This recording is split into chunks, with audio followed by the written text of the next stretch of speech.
Hi, everyone. I'm truly glad we're back here in the studio. We're on Predictive Question 25, Leadership Landscapes. Now, in our last session, episode 24, we mastered the risk pulse. But today, we're looking at the people who drive the responses, the leaders.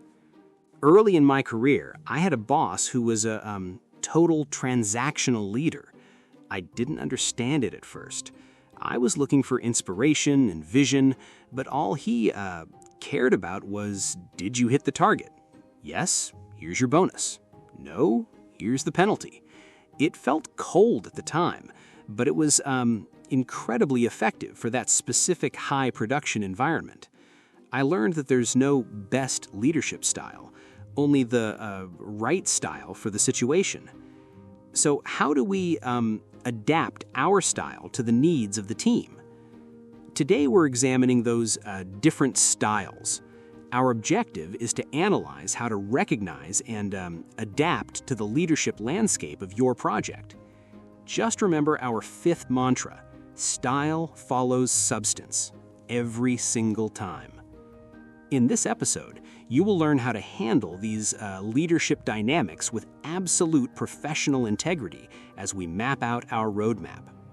And by the way, I want to take a moment to thank Allah, the CEO of NEXXIFY, for giving us the opportunity to produce this entire series for you, our audience. He believed in this educational mission from day one, and because of that, we're here together, building your path to the PMP. Let's analyze the requirements in our next scenario. Now, look right here at the screen with me. Look at these 4 columns on the board. This is our roadmap for episode 25. Column A, transactional leadership, the world of rewards, penalties, and management by exception. Column B, charismatic and inspirational, motivating through vision and personality. Column C, laissez-faire, the hands-off approach and when it works. And column D, servant leadership, putting the team first and removing obstacles. Let's step into the scenario. You have recently joined a new project team, and the functional manager is described as having a transactional leadership style. You are preparing to work closely with the manager throughout the project. What would you expect from their leadership approach? Option A, the manager will focus on motivating the team through personal charisma and inspirational speeches. Option B, the manager will reward team members for meeting specific goals and manage performance through a system of rewards and penalties.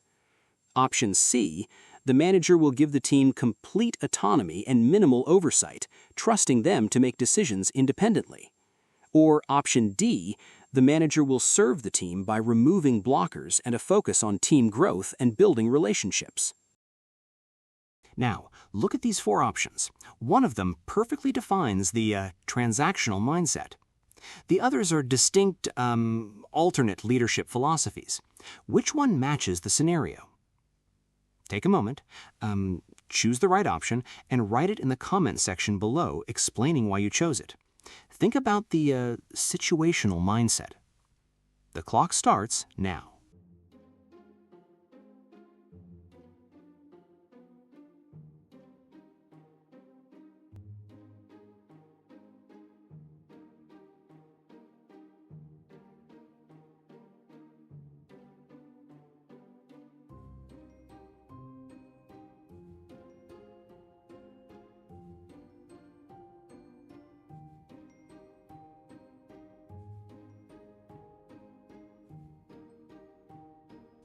Let's look at option A.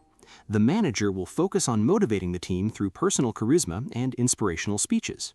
Now, look, we all love a charismatic leader. But look right here. This isn't transactional. This is charismatic leadership. On the exam, if the leader is inspiring or magnetic, that's charismatic. It's about vision and energy, not about the give and take of a transaction. But if charisma alone can't drive a transactional system, then what kind of leadership actually runs on measurable targets and structured consequences? Option B. The manager will reward team members for meeting specific goals and manage performance through a system of rewards and penalties. Now this is interesting. This describes transactional leadership. Lean in for a second. Transactional leadership is about the transaction. You do X, I give you Y. Now, a lot of people mistakenly think transactional leadership is inherently toxic or negative. It's not. It's highly effective in environments that require strict safety, compliance, and repeatable processes. It often involves management by exception, where the leader only intervenes if things go off track. This one checks a lot of boxes for our scenario, but is this the definitive match, or could another style fit even better? Keep this option in mind as we continue. Honestly, option C, the manager will give the team complete autonomy and minimal oversight, trusting them to make decisions independently. This is the complete opposite of a transactional leader. This is laissez-faire leadership, the hands-off style. On the exam, laissez-faire means let them do. There's a common misconception that this means abandonment of the team. That's a trap. It's a deliberate strategy of autonomy. It only works with highly experienced, self-motivated teams.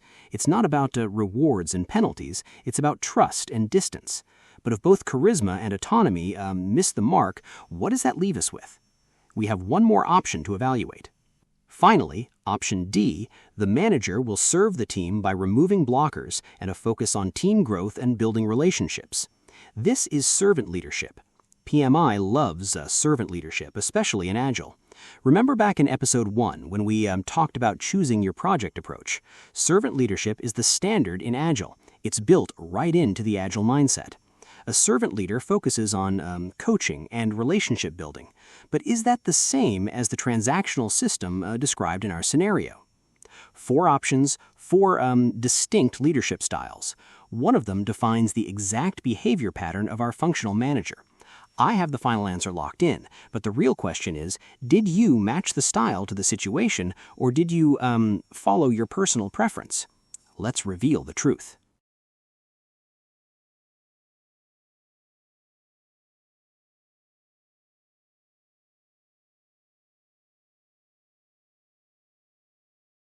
The analysis is complete. Now, before I reveal the final analytical path, I want to hear from you. Listen closely. I'm going to lean in here. You've seen the terrain. You've heard the technical walkthroughs. Which option are you committing to? Right now, go down to the comments section below, write your chosen option, and this is the most important part, the rationale.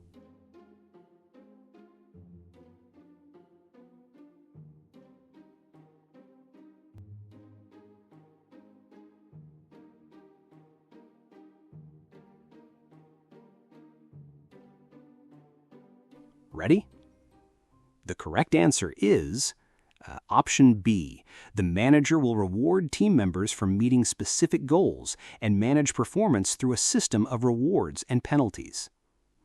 The PMI mindset focuses on leadership, and remember back in episode 20, we learned the difference between positional authority and true leadership. Today, we took that one step further. It's not just about leading, it's about how you lead. Style follows substance. As a project manager, you must recognize the style of those around you so you can adapt your communication and expectations. This is straight from the Process Group's practice guide and the PMBOK guide. Let's summarize the final principles. So let's bring it all together. Look back at our recap points on the screen. Point 1, charismatic leaders motivate through vision, not transactions. Point 2, laissez-faire leaders provide autonomy, not rewards and penalties. Point 3, servant leaders remove blockers, not manage by exception. And finally, point 4, transactional leaders manage through a system of performance-based give and take. This is your leadership map.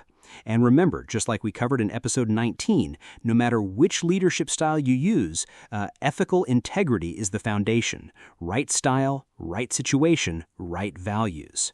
Remember, there is no one best leader.